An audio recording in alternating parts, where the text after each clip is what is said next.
जय श्री कृष्णा। आज बात करते हैं क्वेश्चनों पर। सबके अंदर कुछ क्वेश्चन उठते हैं, उनके जवाब देंगे। बहुत छोटे छोटे से हैं, लेकिन पूरी बात ज़रूर सुनिएगा। जब तक आप पूरी बात नहीं सुनेंगे तब तक लास्ट तो पता ही नहीं चलेगा क्या हुआ। ठीक है, चलिए। एक संत जी बहुत बीमार रहते थे, तो शिष्य का क्वेश्चन था, भगवान आप जो है हमें छोड़ के मत चले जाना। आप इतने बीमार रहते हो, आप छोड़कर चले गए तो हमारा क्या होगा। संत जी ने बहुत अच्छा जवाब दिया कि देखो बेटा, ये तो मृत्यु लोक है। यहाँ से हर एक को एक न एक दिन चले ही जाना है। चले जाना है, न जाना है, लेकिन शरीर भगवान के सहारे चलता है। कैसे, सुनिए। तो उन्होंने कहा, संत जी ने कहा, पहले तो सूजन भी नहीं आती थी हमारे शरीर पर, भी थोड़ा ही डायलिसिस होती थी। अब सूजन आती है तो रोज डायलिसिस भी होती है। तो जाने का एक कारण बनता है क्या, बीमारी। कोई पूछता है कैसे चले गए, तो क्या कहते, फलानी बीमारी हो गई थी तब चले गए। भगवान का नाम नहीं होता, मौत का नाम नहीं होता कि वह चला गया शरीर छोड़कर। नहीं, ये बीमारी लग गई थी या गिर गया था। कोई ना कोई कारण होता है शरीर का, बीमारी का निमित्त होती है मौत। तो बोला बीमारी का के निमित्त बन गई किडनी, कि किडनी खराब हो गई, डायलिसिस होती है रोज। धीरे धीरे ज़्यादा सूजन आने लगा, तो धीरे धीरे और परेशानियां आ गई। अब 18 वर्ष भी कट गए, लेकिन किडनी का पेशेंट कोई होता है तो डॉक्टर कहता है सिर्फ 5 साल की उम्र है आपकी, आप 5 साल और जी सकते हो मेरी दवाओं से और डायलिसिस से। आपके पास 5 साल हैं। लेकिन जो भगवान का नाम जपते हैं, नाम लेते हैं, तो भगवान अपने बच्चे को और ज़्यादा, बच्चों के लिए जो सेवा करता है उसको और ज़्यादा पृथ्वी पर रखता है, कि ये बच्चा औरों को भी तैयार कर रहा है अपने ही जैसे। तो उन्होंने कहा 18 वर्ष तो कट गए हमारे, हो सकता है कितना समय और कटवा दे भगवान। राधे रानी कितना समय और कटवा दे, सब राधे रानी का खेल है। अच्छा, इसका कोई उपाय भी नहीं है। अच्छा, हमारी आयु इस वर्ष में पूरी हो सकती है। किसी की भी आयु, जो बीमार है, नहीं भी होते तो भी किसी का कुछ नहीं पता। हमारी आयु इसी वर्ष में भी पूरी हो सकती है। तो आप दुनिया की, अब कोई कहता है किडनी, हमारी किडनी ले लो, आप कितनी ही किडनी लगवा दो, बदलवा दो, लेकिन जिसकी आयु जितनी ही है उतनी ही भोगेगा, ना उससे कम ना उससे ज़्यादा। तो अभी यदि किडनी बदलवा भी दी तो अभी इस वर्ष में हो सकता है आयु पूरी हो जाए, उम्र पूरी हो जाए, और चलना है तो शरीर बिना किडनी बदलवाए भी शरीर चल ही रहा है, चल ही रहा है। अच्छा, फिर हम इच्छा ही क्यों करें, भगवान से भी हम क्यों मांगे कि तुम हमें सही कर दो। भाई ये जीवन तो हमें किस लिए मिला है, इच्छा ना करने के लिए ही तो हम सत्संग में जाते हैं, ताकि हमारी इच्छाएं खत्म हो जाएं। इच्छा ना हो इसीलिए हम सत्संग में जाते हैं। इच्छा काली नागनी दूरों लगाए डंक। इच्छा काली नागनी है जो दूर से ही डंक लगाती है। इच्छा मिटाने के लिए ही तो हम सत्संग में आते हैं। जीने की इच्छा क्यों करें, फिर जीने की इच्छा क्यों करें। भगवान जितने दिन रखे उतनी उसकी मर्जी। भगवान यहाँ से ट्रांसफ़र कर दे तो उसकी मर्जी। कहाँ करेगा ट्रांसफ़र, अपने ही पास, अपने ही बैकुंठ धाम में, अपने से ही मिलाकर एक कर देगा। भक्त का क्या होता है लास्ट, भगवान अपने से मिलाकर एक कर देता है जो भक्त होते हैं।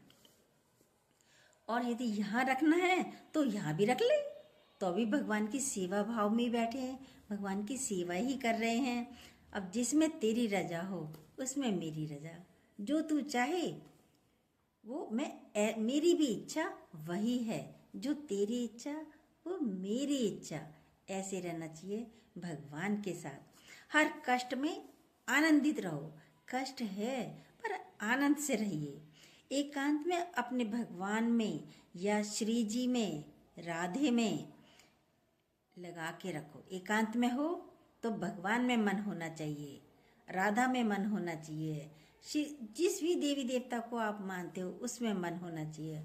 हर श्वासों की सुमरन में तेरी ही याद हो, ऐसे रहना चाहिए। वरना यदि उसमें एकांत नहीं है, सबके साथ बैठे तो सत्संग होना चाहिए, ऐसे रहना चाहिए। अब एक लेडीज ने क्वेश्चन किया कि हमारा पति किसी दूसरी स्त्री से प्रेम करता है, बताओ हम क्या करें। तो संत जी ने बहुत अच्छा उत्तर दिया कि यदि पति अपनी पत्नी को ही प्रेम करे तो कितना अच्छा संसार हो जाए। नहीं हो जाए भी किसी दूसरी लेडीज में क्या है। आप अपनी ही पत्नी को प्यार करो, समाज भी अच्छा होता है, कुल भी अच्छा होता है और आपके बच्चे भी अच्छे चलते हैं। यदि पति पत्नी अपनी पत्नी को ही प्रेम करता तो कितना सुंदर समाज होता। परंतु ऐसे व्यवहार से समाज में कितनी गंदगी होती है। दूसरी स्त्री को प्यार करना, दूसरी स्त्री को घर में लेके आ जाना, कितना गंदा समाज हो जाता है, कितनी गंदगी फैल जाती है समाज में। धर्म से चला जाए तो सभी सुखी रहते हैं। शास्त्रों की, संतों की और अपनी अनुभूति की आपको सुनाते हैं। जो आप पकड़ लेते हैं तो आपका मंगल हो जाता है, आपको शांति मिल रही है, आपको अच्छा लग रहा है। प्यार में सुख है, व्यभिचार में थोड़ा सुख है, व्यभिचार में सुख नहीं है। ये कौन सा प्यार है जो आप दूसरी स्त्री से प्यार कर रहे हो, अपनी को नहीं। आज इसके साथ फिर शादी करी, फिर क्या किया, ब्रेकअप कर लिया, अब दूसरी चाहिए, अब दूसरी से शादी कर रहे हो, दूसरी को प्यार कर रहे हो। ये गंदगी है, गलत है। प्यार तो वो होता है जो एक को ही हो, एक से ही हो, चाहे वो स्त्री हो या वो पुरुष हो। आजीवन एक में बने रहें, स्त्री हो या पुरुष। हम ये नहीं कहते कि प्यार नहीं करो, प्यार तो करना अच्छी बात है, प्रेम से रहो, प्यार तो होना ही चाहिए हर एक के लिए। मनुष्य जीवन मिला ही है प्यार के लिए, बिना प्यार के जीवन चल ही नहीं सकता। शादी हुई और डिवोर्स हो गया, क्या हो रहा है आज के समय, शादी करते हैं बच्चे, डिवोर्स हो गया, कितना गंदा जीवन हो जाता है। बनती नहीं, सहनशीलता ही नहीं है दोनों में से एक को भी, तभी तो नहीं बनती। गलत बात है ना ये समाज ही गंदा होता है। ये हमारी भारतीय संस्कृति नहीं है। वासना में प्रेम नहीं होता, वासना से हटो, उपासना में लगो। वासना से हटो, उपासना में लगो। अधर्म से हटो, धर्म में लगो। सत्य से चलो तो तुम्हारी पूजा हो जाएगी। प्रेम भी पूजा है, पूजा हो जाएगी आपकी। वही काम पूजा बन जाता है जब सबके साथ प्रेम होता है। लेकिन जो पति पत्नी का प्रेम होता है वो सिर्फ एक दूसरे के साथ होना चाहिए, दूसरी पर स्त्री के साथ नहीं। ये इसका जवाब दिया है। अब है एक और क्वेश्चन, अगर आत्मा को उसके कर्मों का दंड स्वर्ग नरक मिल जाता है तो दोबारा के जन्म में उसे कर्मों का हिसाब क्यों भोगना पड़ता है। अब ये सुनिएगा, बहुत अच्छी बात कही है संत जी ने। आपने कभी भारतीय कानून व्यवस्था में देखा होगा कि 20 साल की सजा, आपने देखा होगा ना, सुनते हैं टीवी पर भी, 20 साल की सजा और 1 लाख जुर्माना या 2 लाख जुर्माना दिया जाएगा। ऐसे ही नरक की सजा और मृत्यु लोक में उसका जुर्माना होता है। कर्म के अनुसार उसको ये जुर्माना भोगना पड़ता है और दंड मिलता है नरक में। कुछ बचा कुचा जो जुर्माना है वो यहाँ मिलता है, दंड यहाँ नहीं मिलता, यहाँ जुर्माना अदा करते हैं मृत्यु लोक में। पूरा दंड तो नरक में मिलता है। नरकों का वर्णन करो तो सबके होश उड़ जाएंगे। ये जो शराब पीते हैं व्यक्ति, उनको पिघलाया हुआ लोहा पिलाया जाता है नरक में। आप धरती पर भेजे गए हो तो आप भगवान की नज़र में हो। भगवान के कैमरे कैमरे चारों तरफ लगे हुए हैं। आप किसी से भी चोरी कर सकते हो, लेकिन भगवान के कैमरे से बच नहीं सकते। भगवान के कैमरे लगे हुए हैं, तो आप गलत काम बिल्कुल मत करो। इसलिए जो कर रहे हो उसका दंड तुम्हें अवश्य मिलेगा। एक दृष्टांत बताया। एक महात्मा का चरित्र आता है महाभारत में, मांडल्य ऋषि का। वो जब बच्चे थे, तितली की गुदा में उन्होंने बम्बुर का कांटा छोड़ दिया।